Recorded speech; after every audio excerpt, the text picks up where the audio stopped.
সম্মানিত ভিউয়ার্স, আসসালামু আলাইকুম। আশা করি সকলে ভালো আছেন। আলহামদুলিল্লাহ, আমিও ভালো আছি। তো আমাদের একটা 1500 স্কোয়ার ফিট ছাদ ঢালাই করার সময় তো এমনভাবে বৃষ্টি আসে, তো আমাদের ঢাকার মতো কোনো সময় ছিল না এবং পলিথিন ছিল না। তো আমরা পলিথিন আনতে আনতেই তো ওই বৃষ্টিটা 15 থেকে 20 মিনিট হয়ে গেছে।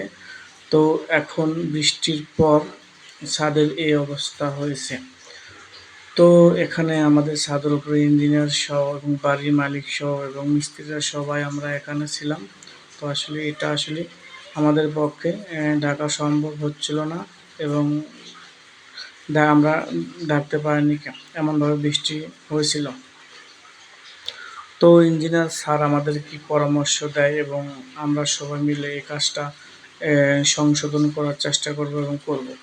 দেখুন, এখানে ইঞ্জিনিয়ার স্যার আমাদের বলছিল, তো তোমরা একের কড়া করে সিমেন্ট দিয়ে মশলা মিশিয়ে নিয়ে ওপর দিয়ে ছিটাইয়ে দিয়ে কিছু পানি দিয়ে এটা এই আলগা খোয়াগুলো একটু ঢেকে দিতে পারো নাকি। তো আমরা পর্যাপ্ত পরিমাণ চেষ্টা করছি এই আলগা খোয়াগুলো মাথাগুলো একটু একের কড়া করে সিমেন্ট দিয়ে বালু দিয়ে ঢেকে দেওয়ার জন্য। তো আমরা প্রায় মোটামুটি বেশ কিছু জায়গা আমরা এই সিমেন্টটা ছিটিয়ে দিয়েছি। তো কিছু কিছু ময়লা আছে, এগুলো কুড়ায় নিচ্ছি, নিয়ে আমরা এভাবে সিমেন্ট ছিটিয়ে দিয়ে পানি দিয়ে এটা আসলে ফিনিশিং দেওয়ার চেষ্টা করতেছি, যাতে এই খোয়াগুলো না দেখা যায়।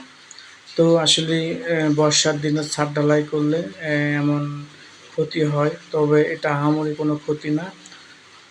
এটা জাস্ট ঢালাইয়ের উপরে যে লিগ্যালটা থাকে সেই লিগ্যালটা পানিতে ধুয়ে গেছে, তবে আমরা আবার চেষ্টা করতেছি লিগ্যালটা করে দেওয়ার জন্য। তো আমাদের কাজ কিন্তু এখন শেষ। দেখেন, আমরা কিন্তু এই আলগা খড়গুলো খড়া করে সিমেন্টের লিগ্যাল করে দিয়েছি। তো আমাদের ছাদ ঢালাই মোটামুটি সব শেষ হয়ে গেছে, একটু সিঁড়ির কাজ বাকি আছে। তো আমরা সম্পূর্ণ ছাদ কিন্তু ঢালাই করে দিয়েছি। তো আল্লাহর রহমতে 3 থেকে 4 ঘন্টা গেলে আর বৃষ্টি এলে আমাদের আর কোনো সমস্যা হবে না। তো আশা করি সবাই ভালো থাকবেন। পরবর্তী ভিডিওতে দেখা হবে ইনশাআল্লাহ।